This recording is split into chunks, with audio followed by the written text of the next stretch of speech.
everybody. This is Steven from Simply Nerdy. I'm joined today by Anthony. Hey, guys. And we are here because there's this new article that came out, today? From Nintendo Soup. And talking about Breath of the Wild 2. Giving credit where credit's due to Nintendo Soup for this article. We're just going to be doing it a quick read real quick, just to fill you in what's going on. So they reported, and they said, yesterday, Nintendo published a developer interview with the terrain designers of The Legend of Zelda Breath of the Wild as part of their hiring call for new terrain designers. In the interview, Nintendo briefly commented on The Legend of Zelda Breath of the Wild 2, which its developers hope to create new gameplay experiences that exceed Breath of the Wild. Exceed Breath of the Wild comment? Can we all just have a moment to squeal? We're all trying to figure out how exactly they could do that. And I guess we have a few ideas of some things that we would like to see. But I mean, I think, at least between Steven and I, correct me if I'm wrong, Steve, though I think I'm not, we both agree that this is our favorite game ever made. Oh, for sure. So to hear them say that they're planning on, from this early in the development cycle to try to top it. I mean, if they're still hiring people for terrain, that probably means they're pretty early in the development cycle, which in some ways is sad, but also at the same time, to know that they're already doing what they can to they're developing the game from the ground up with the idea of exceeding Breath of the Wild. That's an exciting statement. For sure. I also have to say, why are they hiring new terrain designers? I imagine it's just to... Well, I mean, I didn't get the impression that they were replacing the originals. I think, if anything, the impression I got, and maybe this was just, me misinterpreting things, but that they were just looking for more terrain designers to kind of fill out the team. So I just kind of read it as, hey, we're planning on doing a lot more of this. We need more support. So can we get some more fresh minds, I hope so, because I was kind of looking forward to seeing the same Hyrule, but maybe a tad more restructured from the Calamity Ganon. No, you don't want to. You don't want to do. I mean, I don't want exactly the same world. I do want new places to explore, maybe, but or changed, updated, whatever. But I don't know. I don't necessarily want a new Hyrule. I think that's probably where our opinions would diverge somewhat. I know that, it's supposed to take place in the same world, in the same timeline, and so, they'd have to come up with some pretty big explanation to put us elsewhere, and so maybe we can't say it's a new Hyrule, because, we're already in Hyrule. Right. But maybe there's, maybe they can... I mean, at the end of the trailer they showed, it looked like the castle that they were inside was raising from the ground, so... I feel like that they could definitely they could use as an excuse to take us to a new area, or at least to have the majority of the game focus on these new areas, and that there's still maybe some of the old to explore. I was just going to say, I think the thing that made Breath of the Wild so fun and fresh to me is that everything was so new, and so if it was exactly the same Hyrule, I feel like Breath of the Wild 2 would kind of come out of the gate a little, weakened a lot. Yeah, I can agree with that. Yeah, I can agree. I just, I don't know. I could see if they are going to do something like that. In the trailer that we got, it showed Link and Zelda. It looked like they've been traveling for a while. So if they did something like that, where they traveled to a new land, I don't know why they do that, and it looked like they were underneath Hyrule Castle, so I don't know how that's going to work. But if they did something kind of like that, where they'd have to travel out of Hyrule, that'd be kind of cool, and I'd be okay with that. But I don't know. I would kind of like to see a more complete Hyrule that's not destroyed.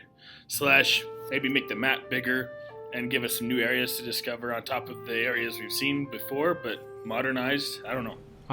Yeah, I don't know. Or maybe, the discovery of the corpse of Ganondorf, at least I think that's what we're all assuming it is at this point, is maybe a scene that we see at the beginning of the game shortly before, some sort of new calamity, like the true Ganon and not just Calamity Ganon is released, and then he destroys Hyrule anew, or I don't know. There's a lot of different ways that this could go down, but I think the main thing that I want is I definitely want I want new places to explore. I want the majority of the game to be new because I 100% agree. I can agree to that. Okay.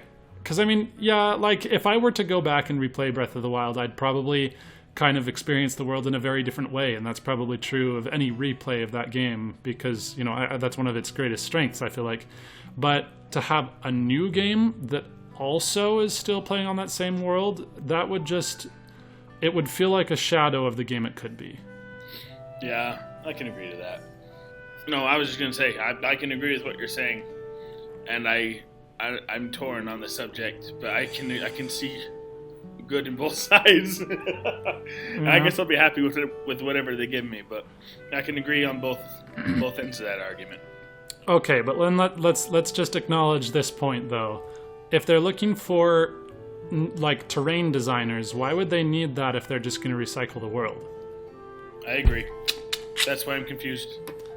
So I'm really hoping that means there's plenty more to make, because if you're just reusing the world, there's no design to be done. You just recycle the assets. So I agree. Yep. So it makes me hopeful. All right. It does. All right, we're gonna move on from the terrain, and we're gonna go to, I don't know. They said they're gonna try to top Breath of the Wild. So, Anthony, let me hear your ideas for how we can improve on perfection. To exceed the original game. That's right. How can we improve upon perfection and make the perfectionism? Okay. Well, just kidding.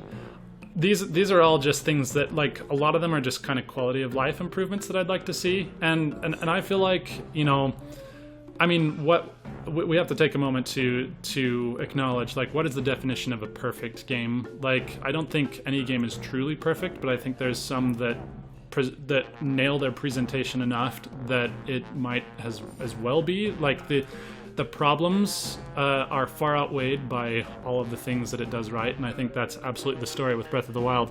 But that doesn't change the fact that there were some things that I wouldn't mind seeing refined. So I guess that's what we're here to kind of nerd out and wish for and consider as we get excited for Breath of the Wild 2 and the idea that it will exceed its predecessor. So please interject at any moment, Steve, because I will. I have plenty of thoughts, but I'm sure you do too. So I think for me, probably the biggest thing I would like to see changed from the start is, and it's such a small thing but would make such a big difference. I want a weapon durability meter. Yes. I want to be able to see how much durability my stupid weapons have left, so that, if I'm going to pick up one that's comparable, then I can say, oh, this one I have right here is mostly broken, so I'll toss it, even though it's stronger, instead of being like, I have no idea how much I have left. Well, this one's stronger, so I guess I'll keep it. This one is brand new, so maybe I'll drop it and pick this one up, and yeah, who knows? Exactly, that'd be so nice. Although I would like to say, I don't know, I would just interject here, and I'd say, I don't know where they could put that information, except for, like, maybe if you pause your game, it'd be on the pause menu. Oh, well, actually, I think it would be super easy. Like, in the inventory menu, it shows the weapon and it shows the attack power, right? And then just like somewhere on the the graphic of the weapon, just have like a little bar, just a bar that shows like, it's just like a health bar. The more you use it, the more it depletes across it's just across the bottom of the graphic. Right. And that makes perfect sense. And you could totally, that would be part of the weapon switching screen when you switch between them on the fly. Like, it would be really easy to implement that. That's what I was going to say. That's what I was going to say, is you would see it when you're doing the quick change. or during in your inventory menu.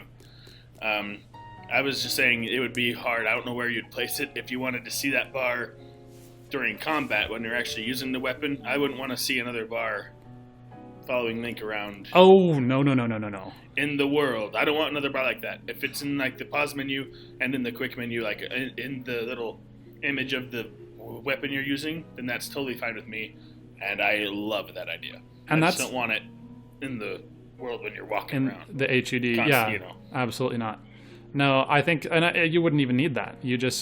All you need really is just somewhere that tells you how much this thing has left. That would be really, really nice. Okay, so the majority of mine relate to the weapons. I've found as I've thought about it, and that's the funny thing is I didn't really mind the way the weapons worked, but there are ways that I would definitely like to see them improved. So I guess the next one would be I wouldn't mind. I'd like for the weapons to be repairable. So what I would love is, instead of just having them disappear out of your inventory when they break, I'd love for the option to get rid of them. So like, you use a weapon, it runs out of durability, it breaks, but it stays in your inventory and shows it as like a broken weapon. You know, the graphic changes to show like shards of a sword or something like that. I don't know. And you can go into your inventory or in your quick menu and just opt to throw it away, and then it's gone, right?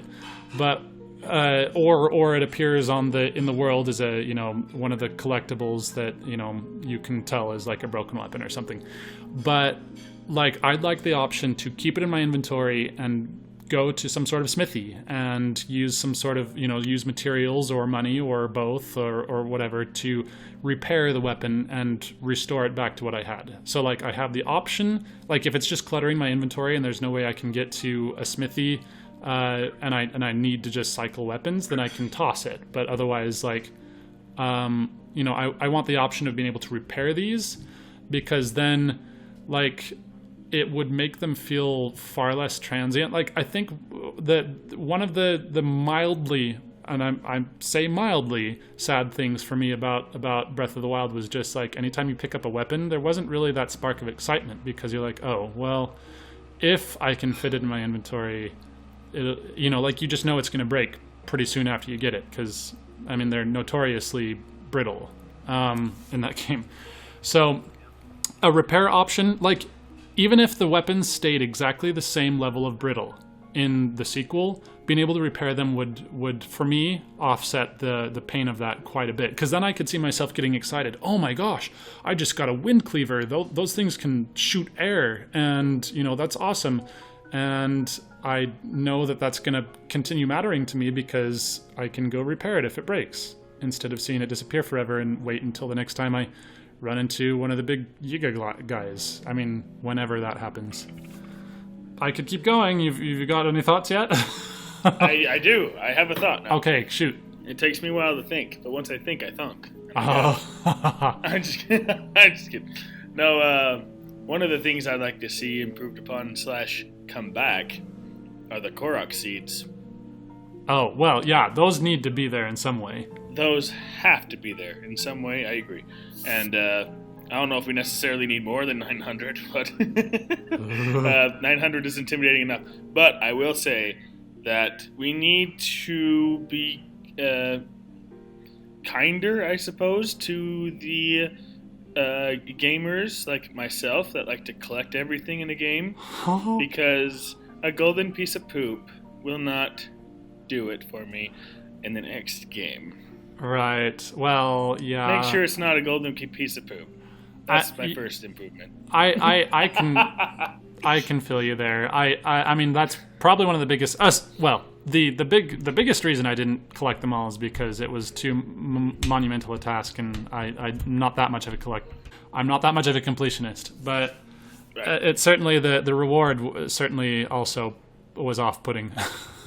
And I understand why they did it. Like, they didn't give you 900 Korok seeds to find. They just wanted to make sure that no matter where you were in the world, and you could explore, and there'd be something for you to do. There'd be something for you to discover, something for you to find. It wasn't there to be collected fully, and I completely understand that. But for those of us that like to do that, and find joy in that, give us something better than that. Or even just a better way to track which give ones us like you've a got. little that too. That'd be nice. It sounded like a nightmare when you were combing your map looking for whichever one it was you didn't have at the very end. Yep. It was not very fun. But I do think... And I would also like to be able to see those Clorox seeds without having to be so zoomed in so close as well. That'd be really nice. So if you weren't zoomed in all the way, you couldn't see them. And I understand that. You don't want your map to be cluttered. But at the same time, it's very annoying when you're trying to mark off which ones you've collected and which ones you have left. Like, oh man, it was tough. It sounds like a nightmare. So, anyway, that could be improved. Yeah, well, but I do think, like you said, I do think their intent of filling the world with so many of them was the idea that because there's so many, you're likely to organically discover them often, which certainly was the thing that I loved about them. I actually don't like having the Korok mask on when I run around because it's an annoying distraction because they're everywhere, and so you're just like, oh, let me do what I want. Whereas, when I accidentally discovered something that whoa, wait a minute, that looks curious, and then I go and I'm rewarded with a Korok seed, that's the thing that I loved about them. Loved it. But I feel you too. So maybe they can find some sort of middle ground. I like that. All right, let's continue. I got 3 minutes left. You do? Oh my gosh. Okay. Shoot. So let's hear it. Okay. Well, I guess I'd better rapid fire then, shouldn't I? Rapid fire, Sam. Okay, next few things. I would love to have the weapons be a little less brittle. I don't know if that's a thing that is going to happen. It's a popular thing. I don't want them to get rid of the weapon durability because I really do feel like that was actually a step in the right direction for Zelda because, for me at least, it pushed me to innovate and try new things. So I want that to stay, but I wouldn't mind if there was in some ways a little more balanced. What else? I want... okay, some of the bigger ones. These are the ones I need to get in. I want traditional dungeons to reappear. I want them to be back. There you go. That's a really popular opinion as well.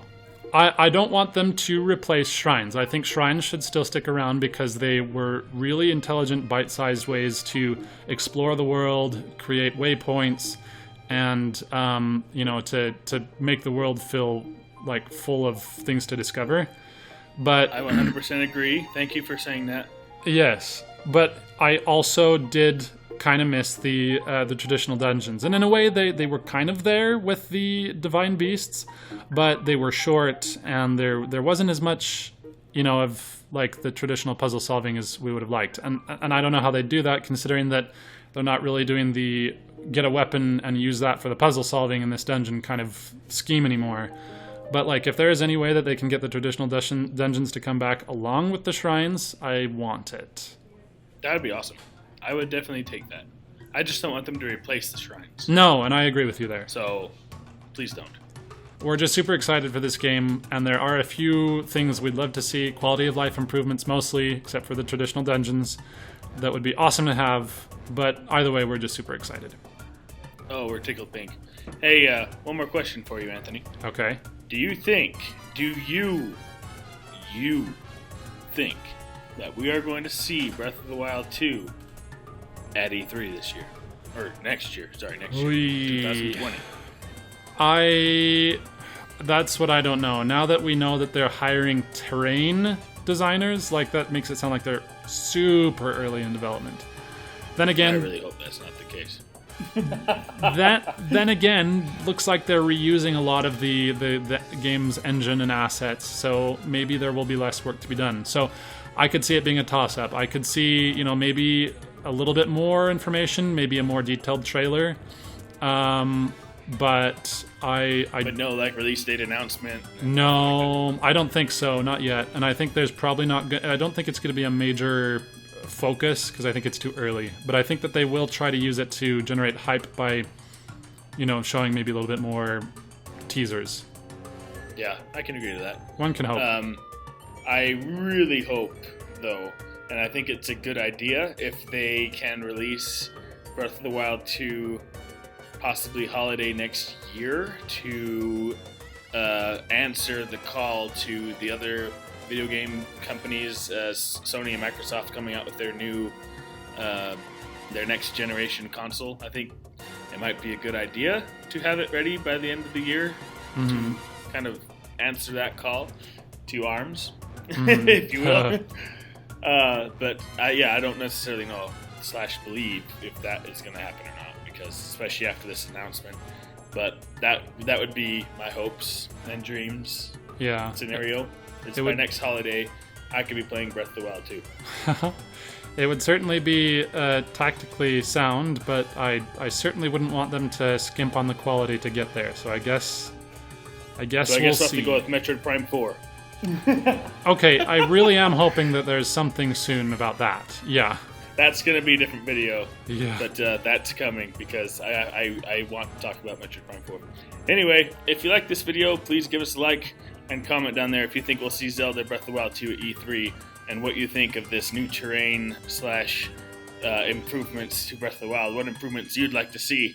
We would love to hear it, and we'd love to talk more about your comments. So please just comment down below, and don't forget to subscribe on your way out. Yeah, and let us know what you hope they might do, with the new release and what you're excited about. It's Zelda, so obviously excitement all around. Yep. Anyway, you heard it here first, and until next time, keep it nerdy.